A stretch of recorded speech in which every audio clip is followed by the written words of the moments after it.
The evening sun poured its golden light through the wide windows of the luxurious mansion, casting soft glows across the spacious bedroom. The walls were painted in calm baby blue, and stuffed animals lined the shelves.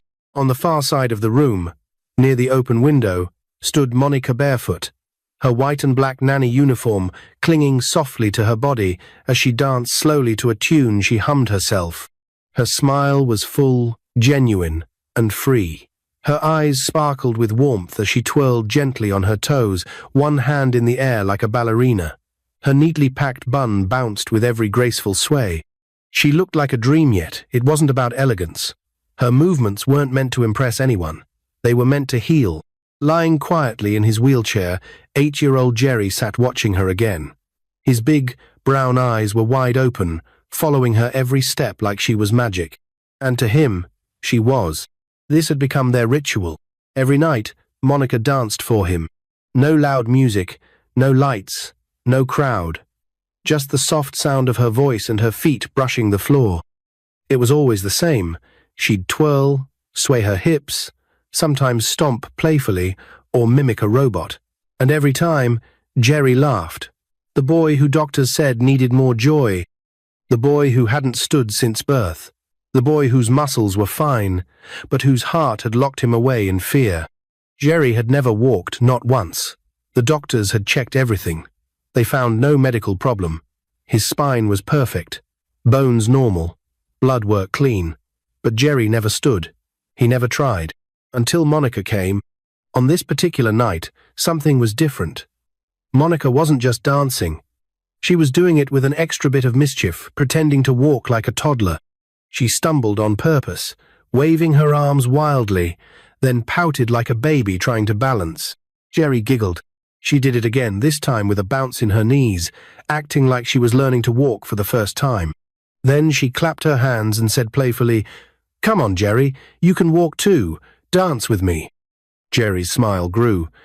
He looked down at his feet. His tiny toes wiggled inside his socks. Then, without a sound, he reached forward. His small fingers clutched the arms of his wheelchair. He took a deep breath. And then, he pulled. Monica paused mid-step when she heard the soft sound of the wheelchair creaking. She turned and gasped. Jerry was standing. Unsteady, knees shaking like jelly, but standing. Her hand flew to her mouth. She didn't want to scare him. She didn't move. She didn't speak. She just watched. And Jerry took a step, 1 foot forward. He paused, wobbling. Another foot forward. He looked up at Monica with bright eyes. "I'm walking," he whispered. A tear slipped down Monica's cheek. She forced a trembling smile, nodding slowly. "You're walking," she whispered back. Then, the bedroom door creaked open. Donald stood at the doorway, dressed in his flawless white kaftan. The red Igbo cap on his head looked heavy now, as his eyes locked on the scene in front of him. He didn't move. He couldn't. It felt like the earth had tilted. There, right in the center of the room, his only son who had never taken a step, was now walking with wobbling legs, reaching toward the woman dancing for him every night. "Jerry," Donald's voice cracked. Is this you?" The boy turned slowly toward the voice. His steps were slow, unsure, but he didn't stop. He walked step by step toward his father, and when he reached him, Donald dropped to his knees and pulled him into his arms, holding him as tightly as he could, without breaking him. He cried, right there. Tears streamed down his cheeks, tears he had held in for 8 years. The years of fear, guilt, frustration, and helplessness melted in that embrace. Monica stood frozen. Her eyes burned with emotion. Her lips trembled. She lowered herself quietly to the floor, overwhelmed. She didn't want to interrupt. This was their moment. She had only been a vessel. After a long silence, Donald looked up, still holding his son tightly. He whispered, thank you, Monica. Thank you for this miracle." She smiled faintly, still on her knees. "He did it," she said softly. "I only danced." That night, the entire mansion stayed awake. The staff whispered in awe. Security guards peeped from corners. The cook cried in the kitchen. Everyone had known Jerry as the boy in the wheelchair. But tonight, Jerry walked. By sunrise, the miracle had spread through every corner of the house. Donald sat at the living room table, reading emails, trying to pretend he was working, but all he could think of was last night. He replayed it over and over again in his head, how his son's legs moved, how his laughter filled the room. For the first time in years, Donald felt something he hadn't felt in a long time. Hope. Then, light footsteps echoed. Donald looked up and nearly choked on his tea. Jerry was walking across the room, all by himself, little legs carrying him with more balance this time. He wore a blue t-shirt and shorts. His smile beamed like sunlight. "Good morning, Daddy," he said. Donald dropped his cup and stood. He didn't say anything. He simply opened his arms again. Jerry ran into them. Monica stood at the door behind, arms crossed, a small smile on her face. She had tears in her eyes, but this time they were tears of pride. That evening, as the sun set, Monica was invited to Donald's study. The room smelled of leather, books, and old cigars. Donald sat behind his polished desk, watching her closely. He leaned forward. "Who exactly are you, Monica?" he asked. She blinked, confused. "Sir? I never asked. I didn't care much when you applied. I thought you were like the rest. But you're not. Who are you really?" Monica sat down slowly and began to speak, and what she told him next would change everything. The room was silent, so silent you could hear the antique wall clock ticking. Donald leaned forward in his chair, elbows resting on his mahogany desk. His gaze remained fixed on Monica, as if studying something he hadn't quite figured out. For the first time, he looked beyond her nanny uniform, beyond the apron, beyond the quiet smile she always wore, and saw a woman cloaked in mystery. Monica sat opposite him, her hands folded neatly on her lap. She took a slow breath. "You really want to know who I am, sir?" Donald nodded slowly. "Please." She looked up, her voice steady but quiet. "My name is Monica Chukwudi. I was born and raised in Suka. I'm the only child of my parents. My dad, he died when I was 15. Car accident. We were on our way to church. I survived. He didn't." Donald's brows furrowed slightly. "My mum died 6 months later. Stroke. I guess it was the grief," Monica continued, her eyes glazing over. "After that, my uncles and aunties all disappeared. Some even told me straight to my face they couldn't carry another responsibility." She gave a faint, sad smile. "I was 15, alone, no one to turn to. But I made myself a promise that no matter what, I would survive. I would make my parents proud." Donald remained silent, his eyes locked on hers. "I worked small jobs during secondary school, sold sachet water after class, cleaned offices on weekends. Anything to pay my WAEC fees. I got admitted into the University of Nigeria to study accountancy. That was my biggest dream, to wear a suit and sit behind a big desk someday." She paused, emotion flickering across her face. "I graduated top 3 in my class. I had distinctions in all my major courses. I thought everything would change after that. But it didn't." Donald frowned. "What happened?" "No one would hire me," she said plainly. "I applied to dozens of firms. Every interview went the same. You're brilliant, Monica. You're smart, you're confident, you're qualified. But they never called back." "Why?" She looked at him. "Because I didn't know anyone. I had no connections, no uncle to recommend me, no powerful last name, just my CV and my dreams." Donald sat back, his jaw tightening. This story wasn't new to him. In the Nigerian corporate world, merit rarely won. It was all about who you knew. "I was running out of money," Monica said. "Then I saw this job. Nanny wanted. Everyone around me said not to apply, that it was beneath me. A university graduate with distinction, working as a nanny." She let out a small laugh. "But something told me to go for it. Something told me this job wasn't just a job." Donald looked at her now with entirely different eyes. "And you took care of Jerry like he was your own." "I didn't know how else to do it," Monica said. "He reminded me of myself trapped. Everyone said he couldn't walk, but something in my heart kept saying, no, he can. He just needs someone to believe in him. Silence settled over the study. Donald slowly stood up and walked to the window. He looked out at the backyard, where Jerry was chasing butterflies with one of the house helps, his tiny legs moving with surprising speed. He turned back to Monica. "My son has never smiled the way he's smiled these past 2 weeks," he said. "He laughs now. He runs. He dreams. You gave him that." Monica said nothing. Then Donald walked back to his desk and pulled open a drawer. He brought out a folder and pushed it toward her. "Open it." Monica hesitated, then did as he said. Inside was a contract. Her eyes widened. "Personal financial consultant," she read aloud, blinking. "I want you on my team," Donald said. "Not as a nanny. Not anymore. As my personal financial advisor. You'll manage my accounts, assist in strategy, handle corporate budgeting. I'll train you where needed, and pay you what you're worth." Monica stared at him, speechless. "I've seen your credentials," Donald continued. "I asked my assistant to check the moment Jerry walked. You're even smarter than you look on paper. I need someone like you on my team."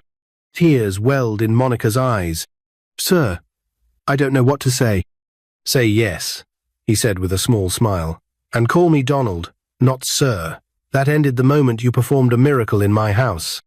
Monica nodded, overwhelmed. "Yes, Donald. Yes." That moment marked the beginning of something neither of them could have predicted. Days passed, then weeks. Monica transitioned smoothly from nanny to financial consultant. In meetings, Donald watched her with admiration. She spoke clearly, made bold suggestions, and quickly proved to be the smartest voice in the room. They spent long hours together, late-night phone calls, weekend planning sessions, business trips around the country. Jerry, now walking confidently, became her biggest cheerleader. But it wasn't just work.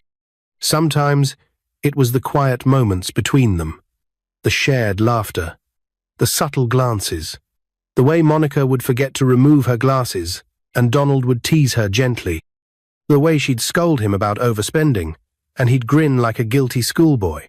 Feelings began to grow, but both kept it buried, unsure, until one night. It was a cool evening in the mansion's garden.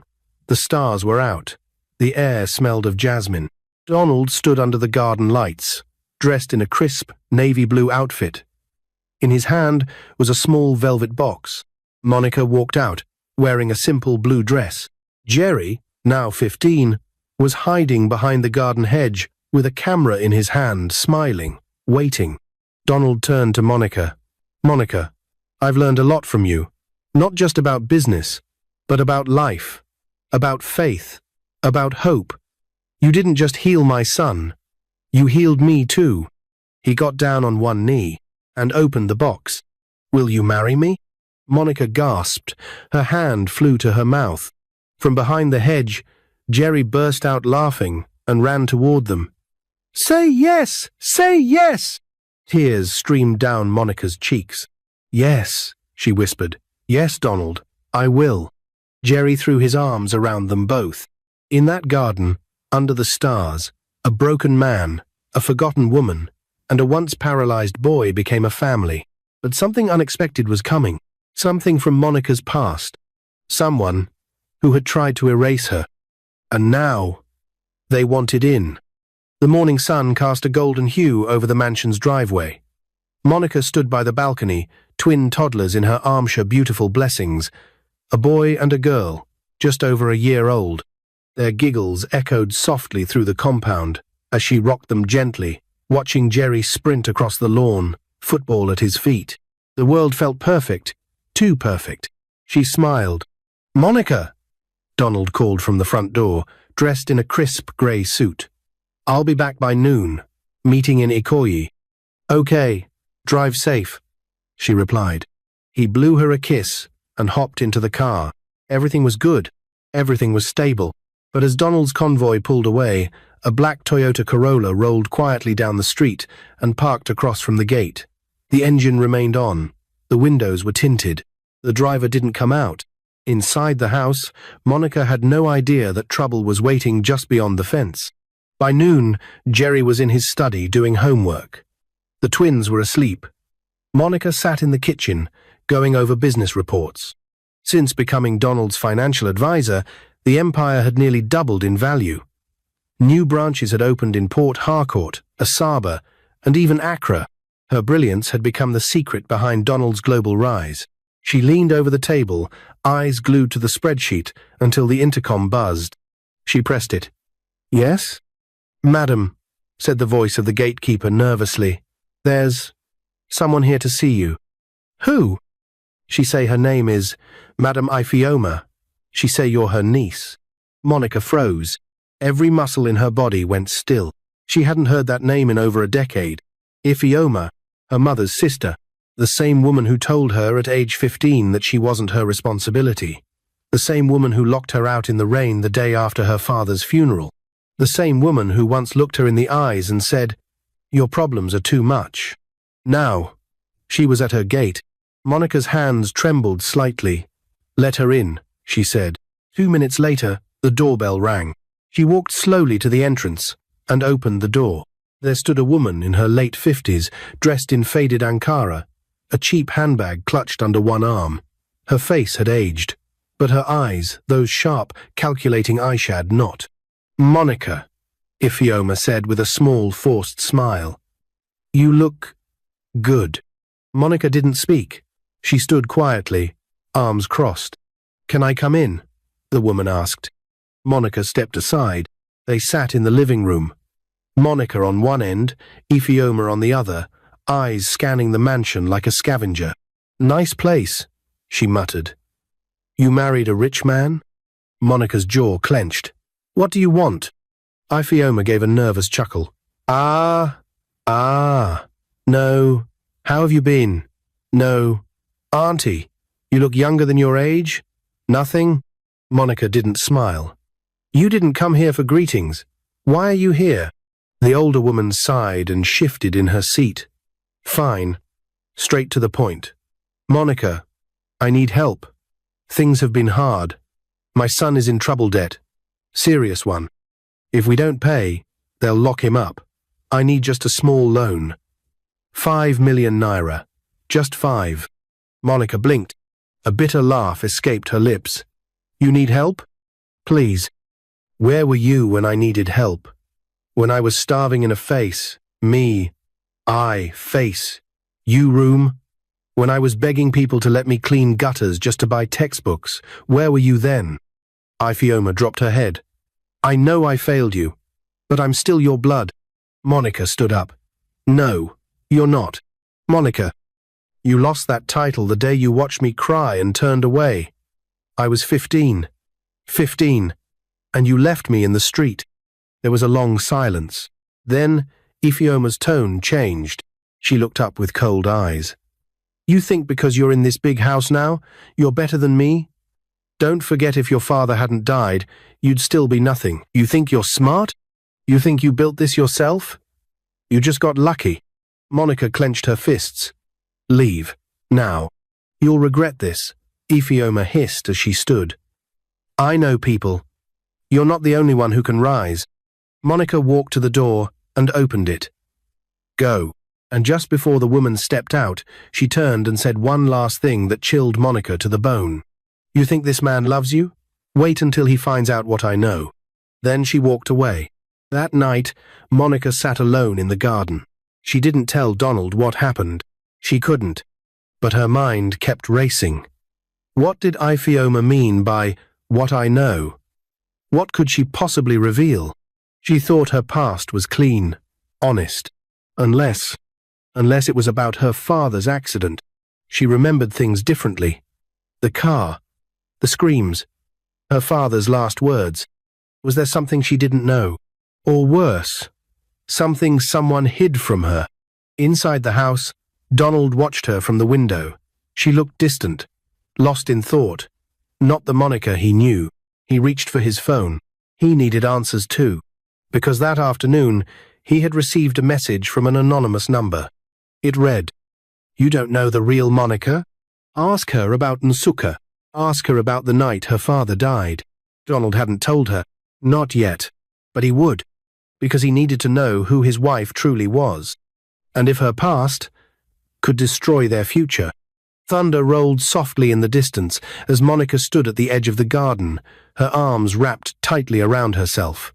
The wind picked up, rustling the flowers Donald had planted for her months ago.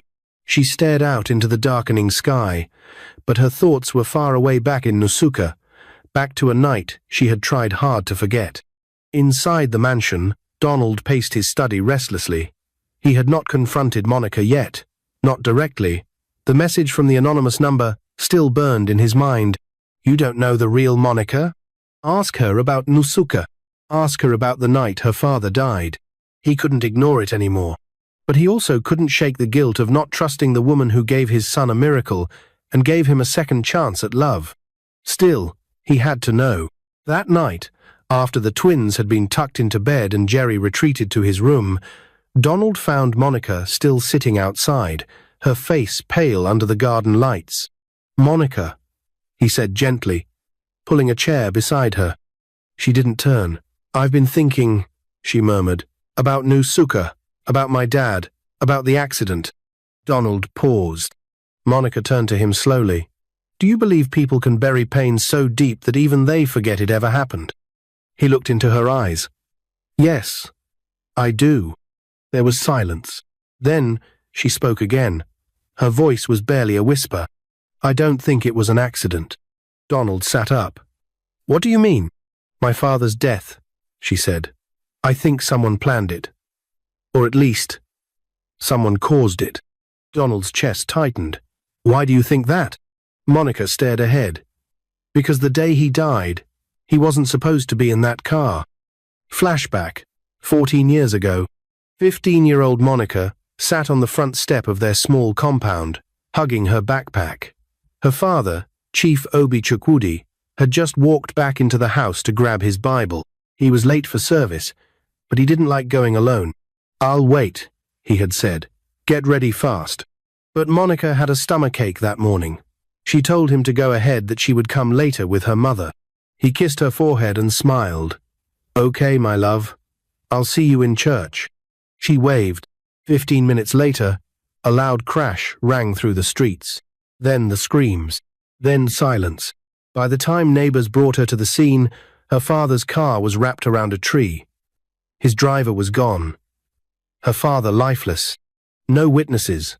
No explanation. Only that he had swerved off the road. I always believed the driver ran, Monica said, her voice breaking. But something about that day never made sense. Later that year, I found out my father had been arguing with his brother-me uncle over some land documents. A large sum was involved. And after my dad's death, everything disappeared. The property, the documents, the cash, even the house was taken from us. Donald listened quietly. My uncle vanished. My aunt, Ifeoma, pretended to help, but slowly pushed us away. Then Mum died, and I was alone. She turned to him. Donald, what if my father's death wasn't an accident? What if the people who left me to suffer also made me suffer? He reached for her hand. Then we find out the truth. But why now? She asked. Why is Ifeoma suddenly back? Why are these threats coming now? Donald exhaled deeply. Because someone has something to lose now. You're not a forgotten orphan anymore. You're my wife. You manage my accounts. You're powerful, and someone feels threatened by that. He stood. We're going to Nsuka, tomorrow. You and me. We'll find out everything. The next morning, they boarded Donald's private jet. Jerry, now in high school, waved from the runway with the twins in his arms. Monica held Donald's hand tightly as the plane rose into the clouds. 2 hours later, they landed in Enugu, and a black SUV drove them through the quiet countryside to the old town of Nsuka. It hadn't changed much. Dusty roads, old signboards, memories hiding behind every corner. They pulled up to the compound where Monica had grown up. It was now a mechanic's shop, repainted and rebranded. No trace of her family's history remained except for the rusted gate and the mango tree she once climbed as a child. Donald stepped out first. Are you ready? Monica nodded. Inside the compound, an elderly man named Baba Kunle, former neighbor, recognized her immediately. "Ah, Monica? Monica Chukwudi? My God, look at you," he said, hugging her tight. Tears welled in Monica's eyes. "Uncle Kunle, you remember me? Who could forget you? After everything that happened? Your father was a good man, a very good man. It broke us when he died." Donald stepped forward. "Sir, do you remember anything about his accident?" Baba Kunle went quiet. Then he said, "You should speak to Mama Nkechi. She saw something that day, but no one ever listened to her. They found Mama Nkechi seated under a tree in front of her house. She was blind now, but her memory was sharp." "You say you're Obi's daughter?" she asked, her voice thin. "Yes, Ma," Monica said, kneeling. "Please, I need to know what happened." The old woman took a deep breath. "I saw them," she said. "The night before the accident. Your father's brother Chief Okeziand, that Ifeoma woman. They came to your house after you had gone to bed. I was outside across the road." They argued. "Okezi was shouting about land. Your father refused to sell." Monica gasped. "My uncle?" "Yes. And the next morning, your father was dead. I told people. No one listened. No one wanted trouble with Okezi." Donald's jaw tightened. "Is he still alive?" Mama Nkechi shook her head. "He died last year. But Ifeoma, she's been fighting to get into your father's property again. Now I see why." Monica sat still. Her father had been killed. For land. For greed. And Ifeoma had stood by. Maybe even helped. Everything began to make sense. The sudden visit. The veiled threats. The 5 million naira request. She wasn't just begging. She was warning. Back at the hotel, Monica sat quietly on the bed, holding an old picture of her father. Donald placed a hand on her shoulder. "We're going to fight this," he said. "I'll hire the best legal team. We'll recover every inch of what was stolen." But Monica wasn't listening, because at that moment, her phone lit up. A message from a blocked number. "You should have helped me when I asked. Now your secrets will be public. Say goodbye to your fairy tale." And attached was a video clip, one that could destroy everything. Monica stared at the screen, her fingers trembling. The video file had no title, just a timestamp. The moment she tapped on it, the screen lit up with grainy footage. For a second, all she heard was the sound of wind. Then, the image cleared.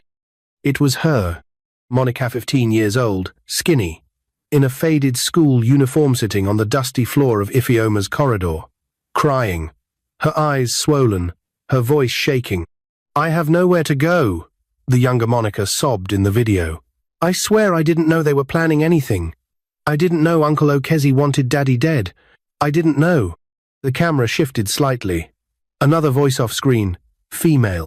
"You were there the night it happened, Monica. You heard them. And you said nothing." "I was scared," young Monica cried.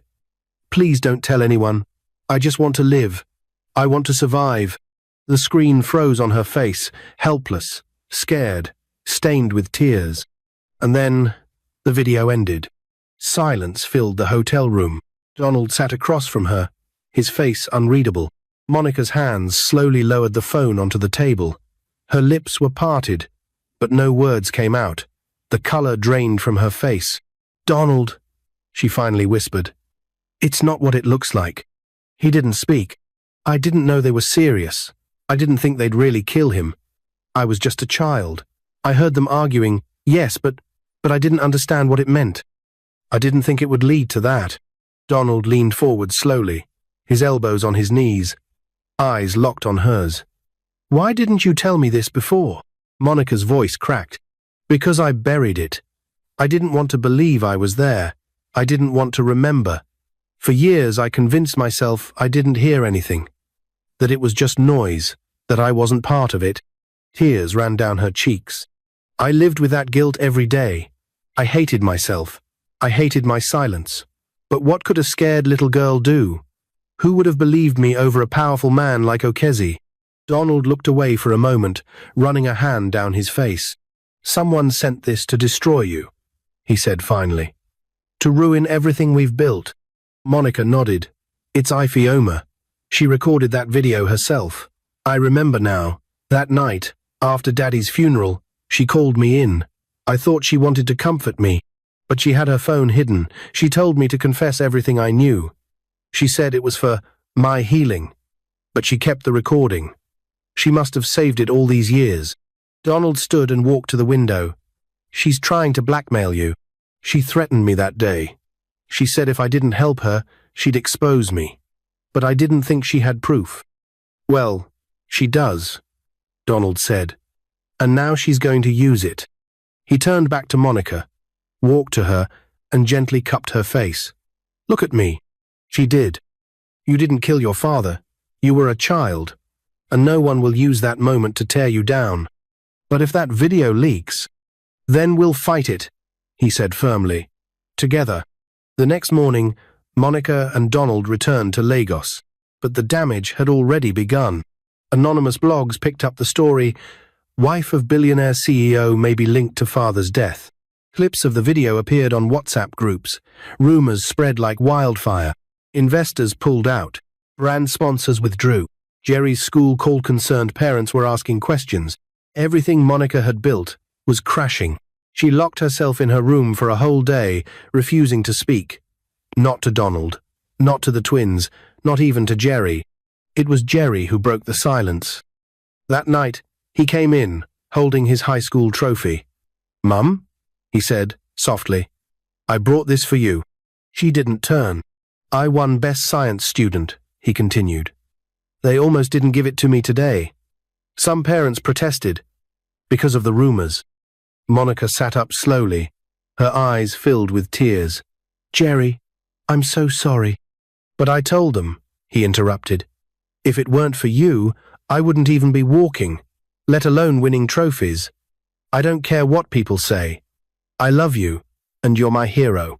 Monica broke down into quiet sobs, and Jerry wrapped his arms around her. Outside the door, Donald listened, wiping a tear from his eye. 3 days later, Donald held a press conference. He stood behind the podium, Monica at his side, hand in hand. Yes, the video is real, Donald said. But it does not prove guilt. It proves that a child was cornered, terrified, and manipulated. Monica is not a criminal. She is a survivor. And more than that, she's the woman who gave my son a second chance at life. He turned to Monica and smiled. I stand with her. This family stands with her. And if anyone thinks this storm will shake our foundation, they don't know Monica. Applause echoed from the hall. The tide began to shift. One by one, supporters stepped forward. Clients returned. Brands issued apologies.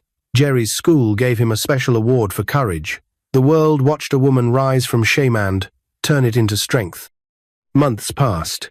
Ifioma was arrested for fraud after a separate investigation exposed her involvement in a property scam. She never saw it coming. Monica reclaimed her father's land, now worth hundreds of millions. But she didn't sell it.